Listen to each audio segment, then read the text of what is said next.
I'm 73 years old, and for the last 30 years, I've been carrying a secret that would make most people think I've lost my mind.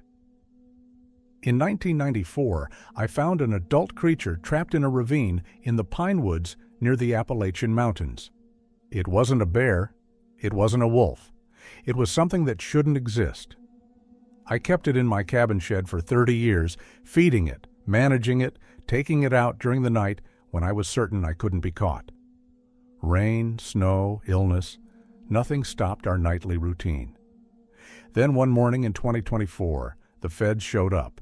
What happened that day changed everything, for the worse. I have the journals documenting every night we spent in those woods.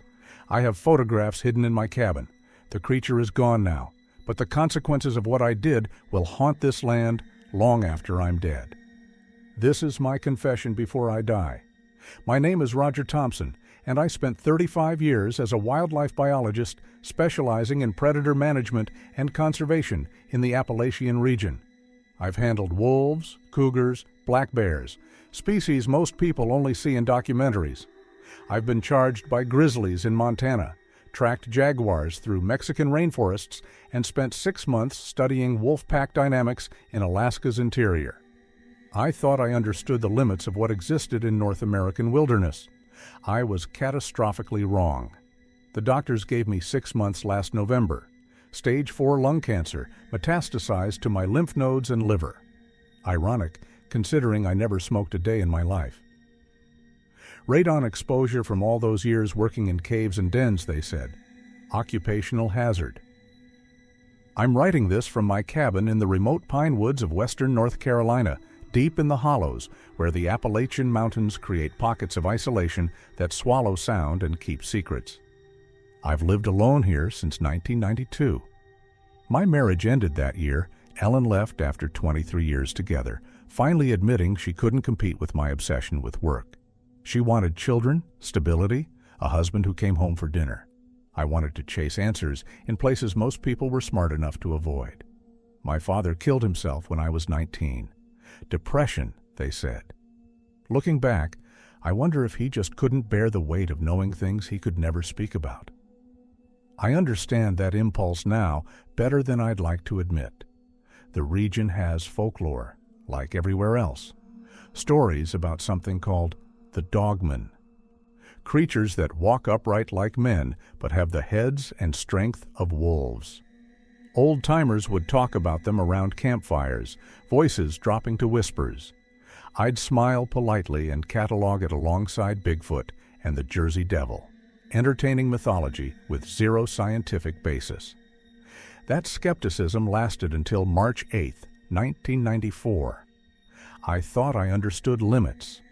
I was wrong.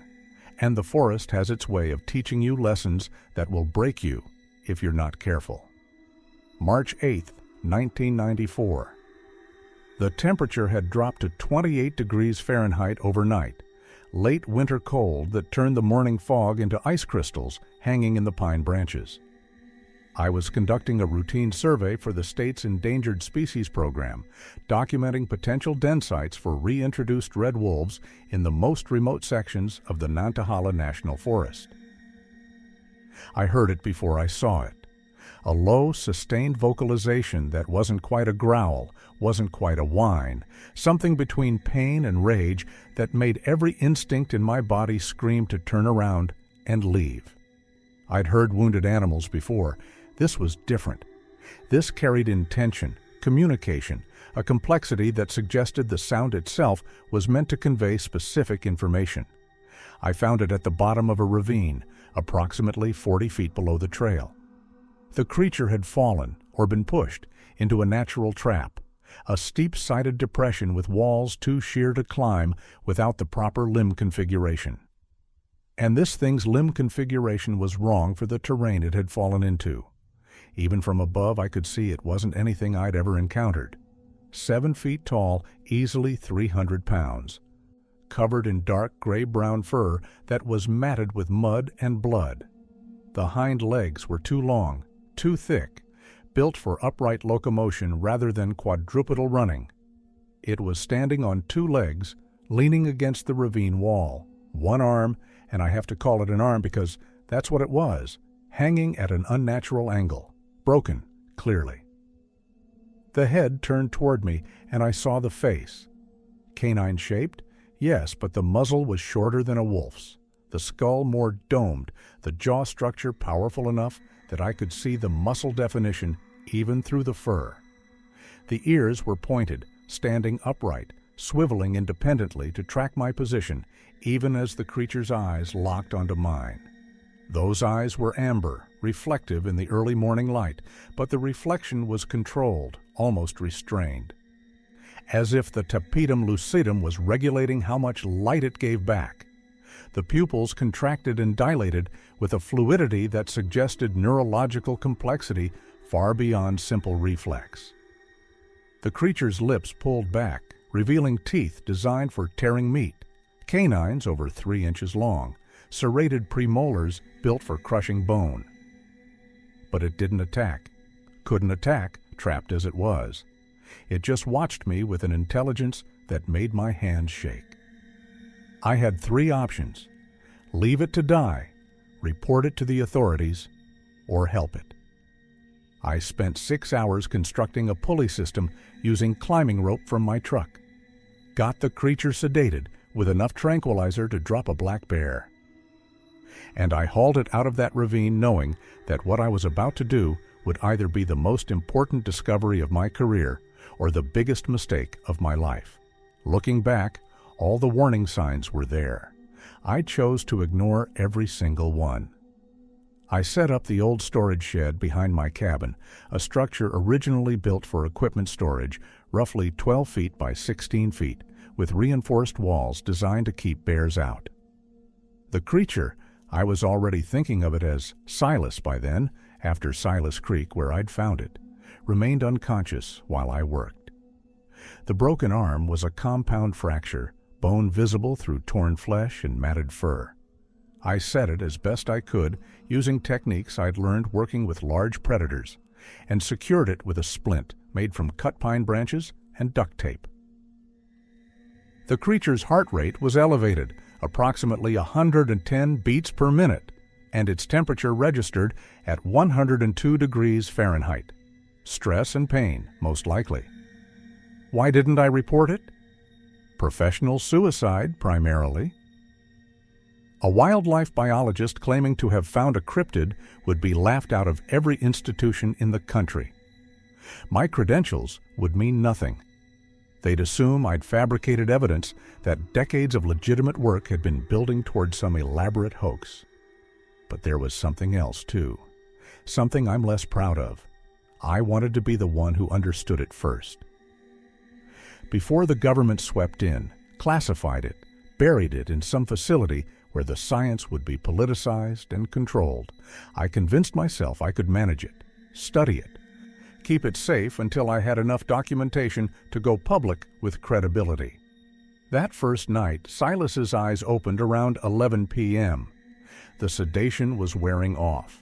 I watched those amber eyes focus on me with an intensity that made my professional training scream warnings I chose not to hear. The creature's breathing changed, became more controlled, more measured, and I realized Silas was evaluating me, calculating threat level, deciding whether to attack or wait. "Easy," I said quietly. "I helped you. You were trapped. I'm not going to hurt you." The creature's ears swiveled forward, tracking my voice. Silas's good arm moved slightly, testing range of motion, and I saw the hand clearly for the first time. 5 elongated digits ending in dark claws, each claw approximately 2 inches long and curved for gripping. And an opposable thumb. A functional hand. Silas didn't attack that night. The creature settled into the corner of the shed, eyes never leaving me, and waited. I locked the reinforced door and went back to my cabin, understanding that I just crossed a line I could never uncross. What the hell was I thinking? I'd just imprisoned something dangerous and intelligent with no plan beyond see what happens next. The first month established the routine that would define the next 30 years of my life. Every morning before heading to my job at the State Wildlife Office, I'd bring fresh meat, deer I'd hunted during the previous season and kept frozen. Occasionally, livestock I purchased from farmers and claimed was for personal consumption. Silas ate approximately 15 pounds of meat per day, preferring it raw but accepting it in any form. The creature healed rapidly. Within 2 weeks, the broken arm showed signs of accelerated bone fusion that should have taken months.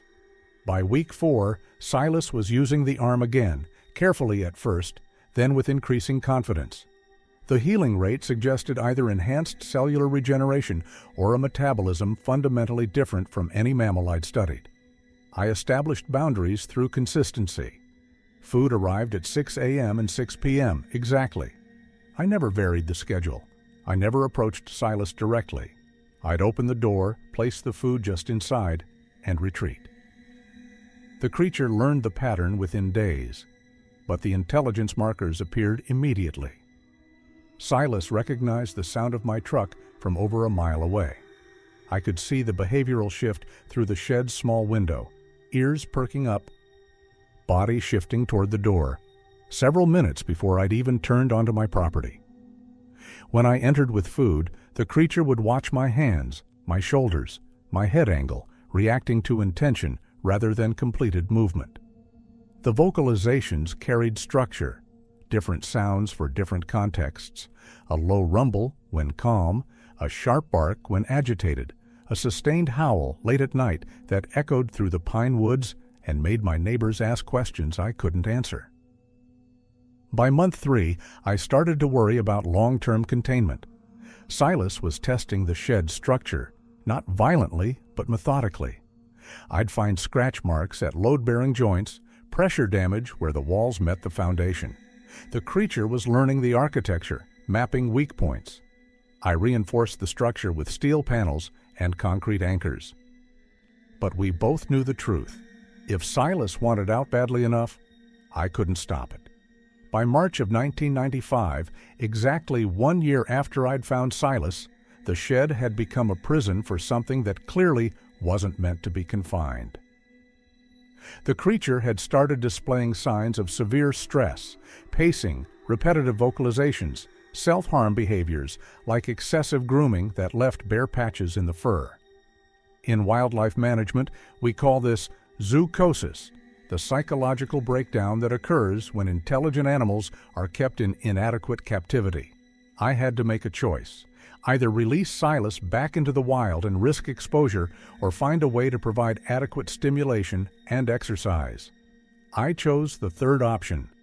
On March 15, 1995, at 11:47 p.m., I opened the shed door and let Silas out for the first time in a year. The night was moonless. Temperature around 45 degrees, perfect conditions for remaining unseen. My nearest neighbor was 3 miles away through dense pine forest. The chances of anyone being in the woods at midnight were minimal. Silas stepped out slowly, cautiously, testing the open space like it might be a trap. The creature's head tilted back, looking up at the stars, a gesture so human it made my breath catch. And then Silas turned to look at me. 1 hour, I said, knowing the creature couldn't understand the words, but hoping the tone conveyed limits. Then back inside. For the next hour, I watched Silas move through the forest with a grace that seemed impossible for something so large. The creature traveled primarily on 2 legs, but would occasionally drop to all 4s for speed. Covering ground with a loping gait that suggested both wolf and bear ancestry. Silas investigated trees, streams, rock formations, touching everything, smelling everything, mapping the territory with systematic thoroughness. At 12:47 a.m., I called out, "Time's up, back to the shed." Silas stopped, turned, and looked at me for a long moment. Then the creature walked back to the shed and entered without resistance. That night established a pattern that would continue for the next 29 years. Every single night between 11 p.m. and 1 a.m., I would take Silas out into the pine woods. Rain, snow, illness. Nothing stopped our routine. Some nights we'd walk for miles. Other nights, Silas would just sit and observe, watching the forest with an attention that suggested the creature was processing information I couldn't begin to comprehend. The isolation this required was absolute. I couldn't have overnight guests, couldn't travel, couldn't maintain normal relationships. My entire life revolved around those 2 hours every night when I became the keeper of something that shouldn't exist. The period between 1996 and 1998 marked a shift in my relationship with Silas from captor-captive to something more complex. The creature began to trust me, or at least tolerate my presence, in a way that suggested recognition of mutual benefit. During our nightly excursions, Silas would occasionally stop and wait for me to catch up, a behavior that indicated awareness of my limitations and possibly even concern for my safety. I sent blood samples to a private genetics lab in 1996, claiming they were from an unusual canid specimen I'd found dead. I paid in cash, used a false return address, and waited. The results came back 8 weeks later with a note scribbled in the margin. Please call regarding sample origin. Results show impossible genetic combinations. I never called, but I kept the report. The analysis showed genetic markers consistent with Canis lupus, wolf, at approximately 60%, great ape markers at roughly 25%, and 15% unknown genetic material that didn't match anything in their database. The chromosomal count was 46, the same as humans. The technician noted stable genome suggesting species-level differentiation, not recent hybridization. This wasn't a freak mutation. Silas represented a species that had been breeding true for thousands of years, possibly longer. My personal life continued its slow collapse. I'd been seeing someone, Sarah Brennan, a teacher from Asheville. She was patient, kind, but eventually the questions became too pointed. "Why do you always leave exactly at 10:30 p.m.?" she asked one evening in April of 1997.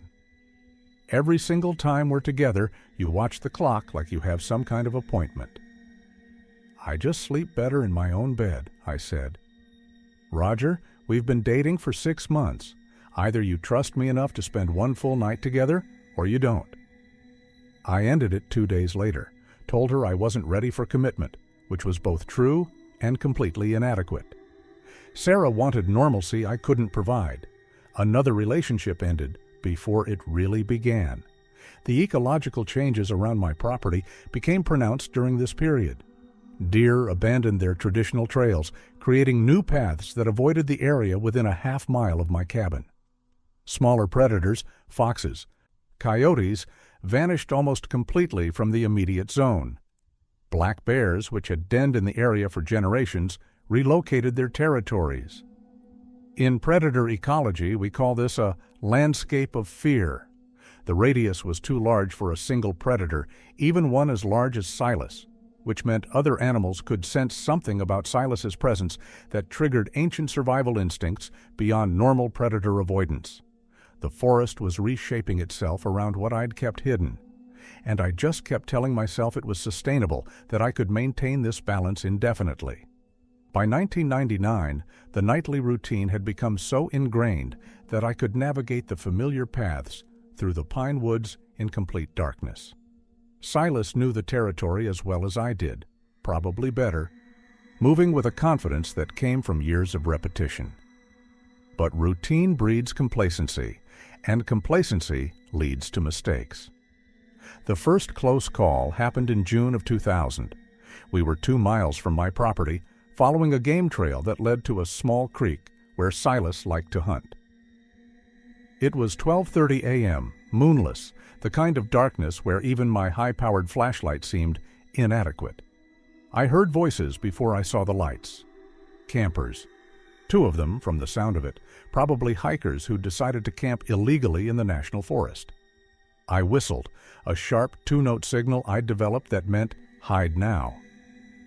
Silas melted into the darkness so quickly, I almost doubted the creature had been there at all. I crouched behind a fallen pine and waited. 2 college-age kids walked past my position, maybe 20 feet away. Completely unaware. Their conversation was about tomorrow's planned route, complaints about mosquitoes, mundane concerns that belonged to a world where the biggest danger was a black bear getting into their food.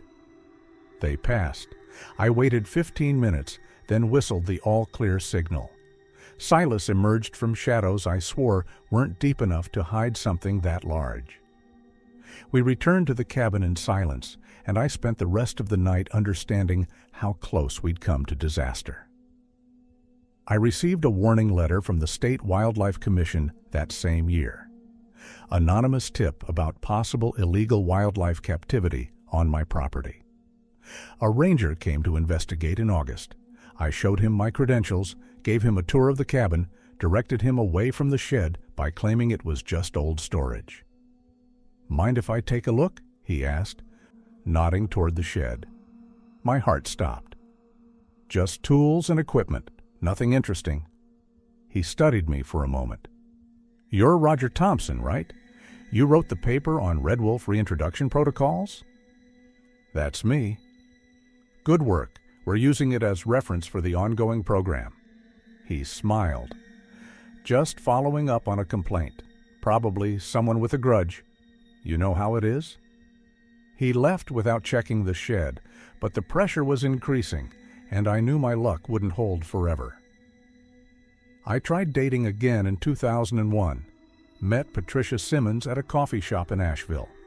She was a nurse, divorced, kind in a world-weary way that suggested she'd seen enough suffering to develop immunity to bullshit. We dated for 8 months. "Why won't you ever stay the night at my place?" she asked in March of 2002. "I have responsibilities at home," I said. "Like what? You live alone? You're semi-retired? What responsibilities require you to be home every single night by 11 p.m.? I couldn't answer. Patricia ended it 2 weeks later. "I hope whatever you're protecting is worth the loneliness," she said. The exact same words Sarah had used 5 years earlier. By 2002, I was 56 years old and could feel my body beginning to fail in ways that made the nightly routine increasingly difficult. Arthritis in my knees made the long walks painful. My stamina wasn't what it had been. Some nights I'd return to the cabin exhausted, knowing I couldn't sustain this for much longer, but unable to imagine any alternative. Silas was aging too. The fur around the muzzle had gone gray. The creature's movements, while still powerful, showed a slight stiffness that suggested joint problems mirroring my own. We were both getting old, both wearing down under the weight of our impossible arrangement. The second major close call happened in October of 2003. We were 3 miles from my property in a section of forest I rarely visited because it bordered a popular hiking trail. It was 1 a.m., late enough that I'd assumed we were safe. I was wrong.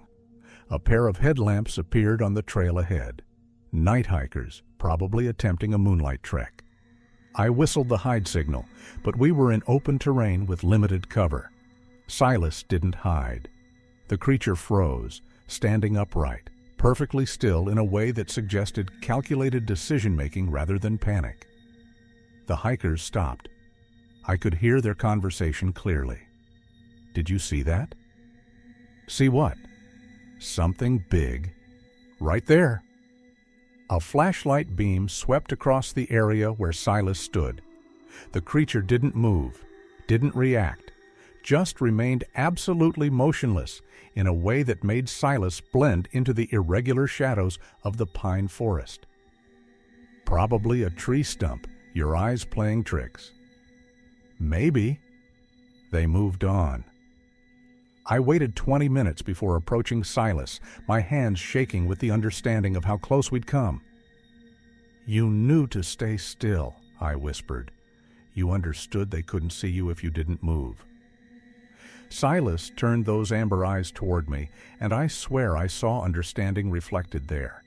Not just animal instinct, comprehension of cause and effect, of human perception, of how to manipulate situations to avoid detection. I started keeping more detailed journals after that incident.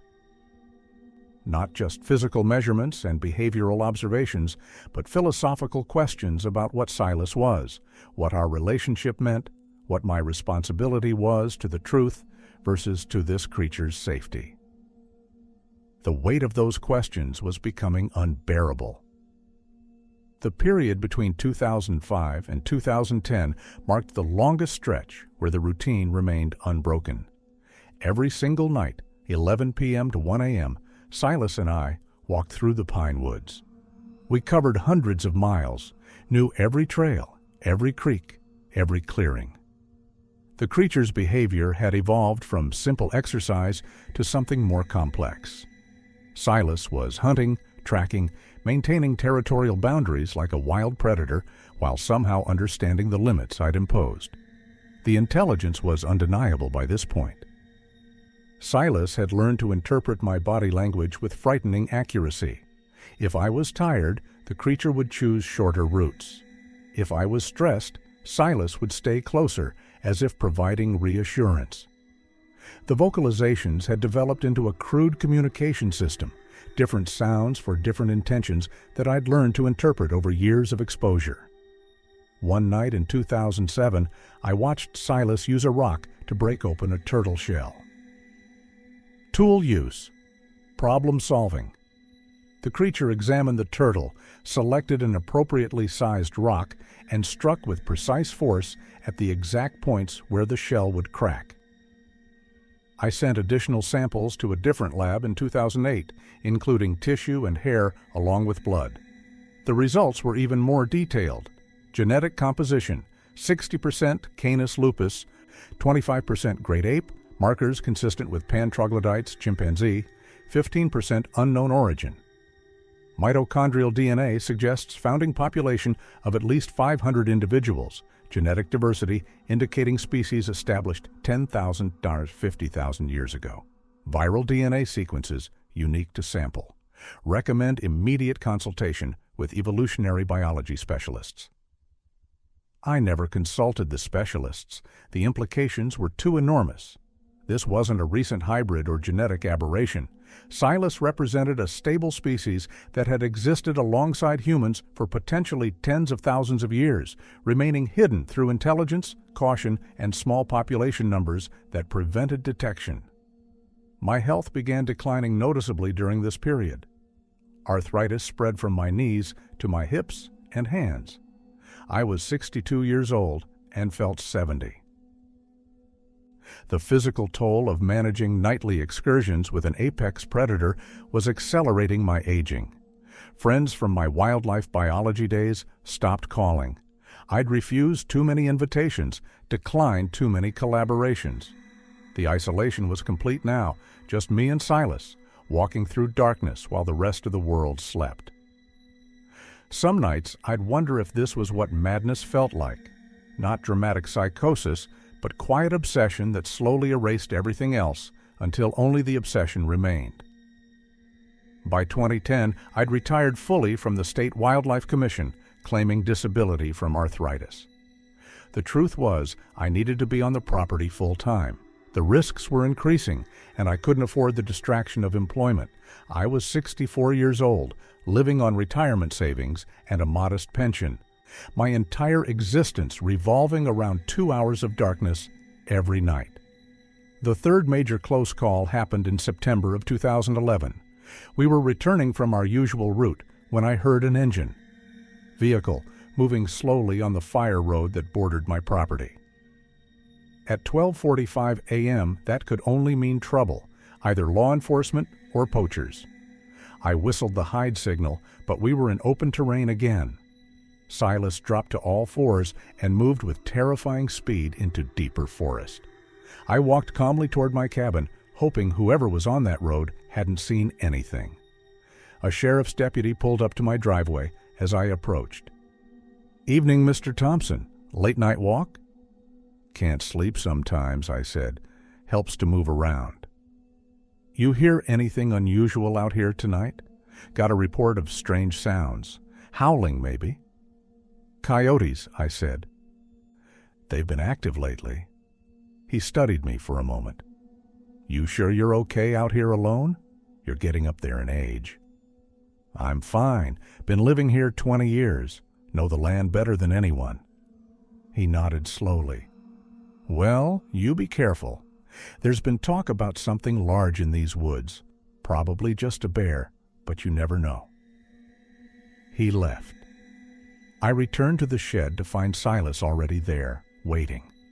The creature had navigated back independently, understanding the danger and responding appropriately. That level of intelligence should have terrified me. Instead, it just made the isolation feel more profound. I was the only human being on Earth who knew what Silas was capable of, and I could never tell anyone. My relationship attempts had stopped entirely by 2012. I was 66 years old, with no social life, no friends, no connections to anyone outside of this impossible routine. People in town started to notice my isolation, started to whisper about the weird old man who lived alone in the pine woods. I heard the rumors. Some thought I was growing marijuana. Others thought I was a survivalist preparing for the end of the world. One particularly creative theory suggested I was hiding from the mob. No one suspected the truth because the truth was too impossible to consider. The period between 2015 and 2020 marked my slow acceptance that this routine would continue until one of us died. I was 68 years old when the decade started, 73 when it ended. My health was failing in ways that made every night a struggle. The arthritis had progressed to the point where I needed a cane for the longer walks. My heart showed early signs of disease. The cancer that would eventually kill me was probably already growing, undetected. But I couldn't stop. The routine had become my entire identity. Without it, who was I? Just another lonely old man waiting to die. Silas was aging too, visibly now. The gray around the muzzle had spread across the entire face. The creature's movements, while still powerful, showed clear signs of joint stiffness. Some nights, Silas would simply sit in a clearing and observe, too tired for the long hunts that had characterized earlier years. We were both running out of time. I started making preparations during this period. Wrote detailed journals documenting everything, 30 years of observations, measurements, behavioral patterns, genetic test results. Took photographs with a camera I kept hidden, capturing images of Silas in ways that would prove what I'd been living with. I built a steel box and buried it near the oak tree on the northern edge of my property. Inside, I placed copies of everything: journals, photographs, genetic reports, maps of our nightly routes, documentation of close calls, and near discoveries. I wrote letters to my nephew Martin, my sister's son, who would inherit the property. I didn't tell him the full truth. How could I? But I left instructions. If you find something strange, don't panic. Don't report it immediately. Just understand that some things exist outside normal explanation, and they deserve to exist undisturbed. The COVID-19 pandemic actually made the routine easier for a while. Everyone was isolated. Everyone was avoiding contact. My lack of social connection seemed normal during 2020 and 2021. For once, the entire world understood what it felt like to have your life reduced to a small, confined space and a rigid routine. But the isolation also meant fewer people in the woods, which paradoxically increased our risk of standing out if we were seen. Between 2020 and 2024, I lived in a state of perpetual anticipation, waiting for the moment when age or illness would finally break our routine. I was diagnosed with lung cancer in November of 2023. Stage 4, metastasized, terminal. The doctors gave me 6 months, possibly a year, with aggressive treatment. I declined the treatment. Spending my last months in a hospital undergoing chemotherapy that might buy me an extra 2 months seemed pointless. I needed to be on my property. Needed to maintain the routine for as long as physically possible. Silas was clearly in the final stages of life, too. The creature moved slowly now, stiffly, with visible pain in the joints. Some nights I'd have to help Silas stand after resting. We were both dying, both counting down to an end neither of us could avoid. The question was, which of us would go first, and what would happen to the survivor? On January 15, 2024, at 6:47 a.m., I heard vehicles approaching the property. Multiple engines, heavy trucks, the particular sound of government transportation. I looked out the window and saw 6 vehicles parked in my driveway. Men and women in official jackets marked USFWS, United States Fish and Wildlife Service. Tactical team members in body armor, wildlife specialists with tranquilizer rifles. The feds had finally come. I walked outside slowly, hands visible, and met them in the driveway. A woman in her 40s approached, credentials already displayed. "Roger Thompson, I'm Special Agent Morrison. We have a warrant to search this property based on credible reports of illegal wildlife captivity, specifically reports of a large unidentified predator being housed on these premises." I should have been terrified. Instead, I felt relief. After 30 years, the secret was finally too big to contain. "The creature is in the shed," I said. "Behind the cabin. You're going to need heavy tranquilizers." What happened next confirmed everything I'd feared about why secrecy had been necessary. They tranquilized Silas with enough drugs to drop 3 grizzly bears. The creature fought anyway, roaring with a sound that echoed through the pine woods and made even the tactical team members step back. It took 17 minutes and 4 additional doses before Silas finally collapsed. They loaded the creature into a specialized transport vehicle, basically a mobile containment unit designed for extremely dangerous wildlife. I watched Silas being taken away, still unconscious, while federal agents photographed everything, measured everything, documented every detail of the shed and my property. Special Agent Morrison was the only one who seemed to understand what this meant. "Mr. Thompson, do you have any idea what you've been living with for 30 years? "Yes," I said. "Do you?" She studied me for a long moment. "We've had reports, scattered, inconsistent, mostly dismissed. But genetic samples we've recovered over the past decade suggest a breeding population in the Appalachian range. Small, isolated, extremely intelligent. What you documented is the most complete record we've ever obtained of a living specimen. What happens to Silas? The creature will be studied, cataloged, kept in a secure facility designed for its specific needs." "That's not what I asked." Morrison's expression hardened. "Mr. Thompson, you illegally captured and confined an unknown species for 3 decades. You're facing federal charges for violation of the Endangered Species Act, the Lacey Act, and potentially a dozen other statutes. What happens to the creature is no longer your concern." They confiscated my journals, my photographs, every piece of documentation I hadn't already buried. They made me sign non-disclosure agreements threatening federal prosecution if I spoke publicly about what had been on my property. They essentially erased 30 years of my life from the official record.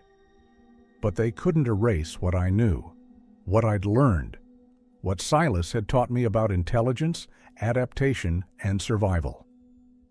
3 days later, I received a phone call. Unknown number, female voice. "Mr. Thompson, this is Dr. Sarah Chen from the facility. I'm calling to inform you that the specimen arrived safely and is being housed appropriately." Is the creature, all right?" A long pause. "The specimen is elderly and in declining health. We're making it as comfortable as possible given the circumstances. Can I visit?" "I'm sorry, that's not possible." "The facility location is classified." "Then why are you calling?" Another pause. "Because the creature became extremely agitated upon arrival. Wouldn't eat, wouldn't rest. The only thing that calmed it was playing a recording we made of your voice during the property search. So I thought you should know. It remembers you. It's looking for you." The line went dead. I haven't heard anything since. For all I know, Silas died within days of arriving at wherever they took the creature. For all I know, Silas is still alive, confined to some classified facility, the subject of studies that will never be published. The federal charges were dropped, eventually.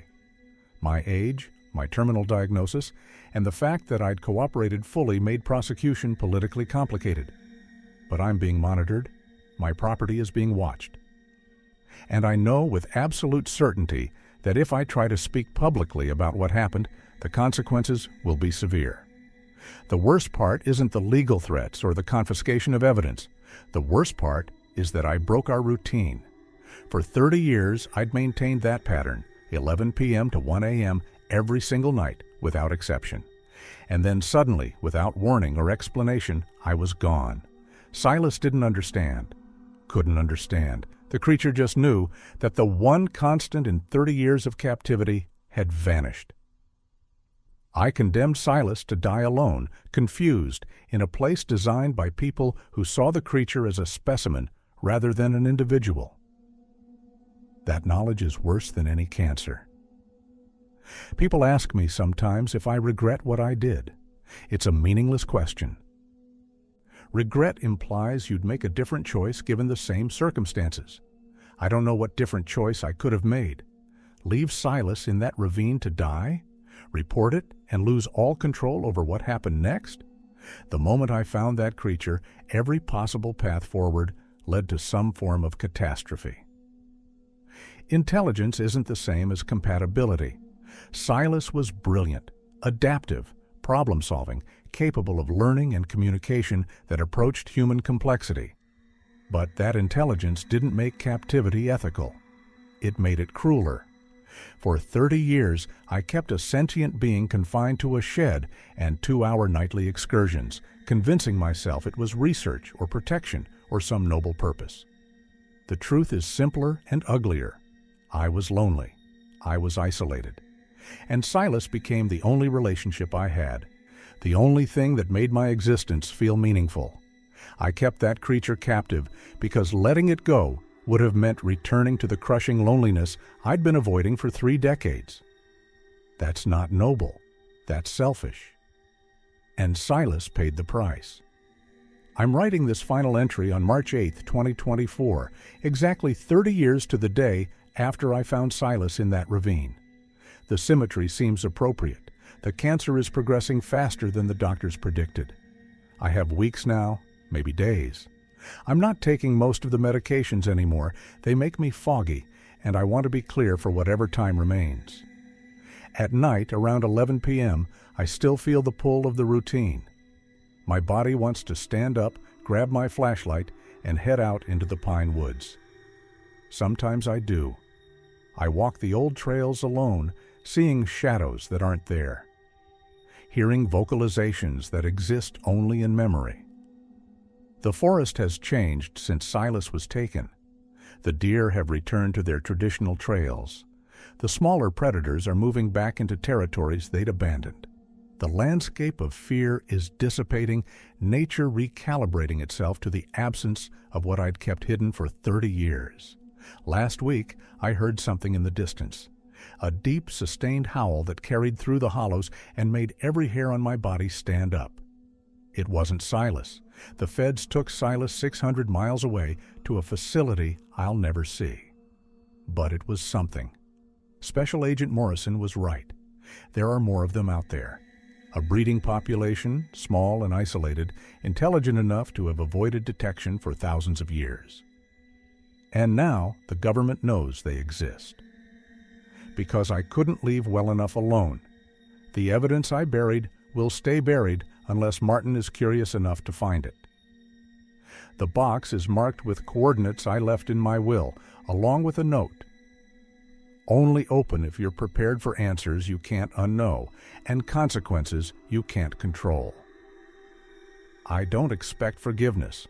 I'm way past caring about redemption.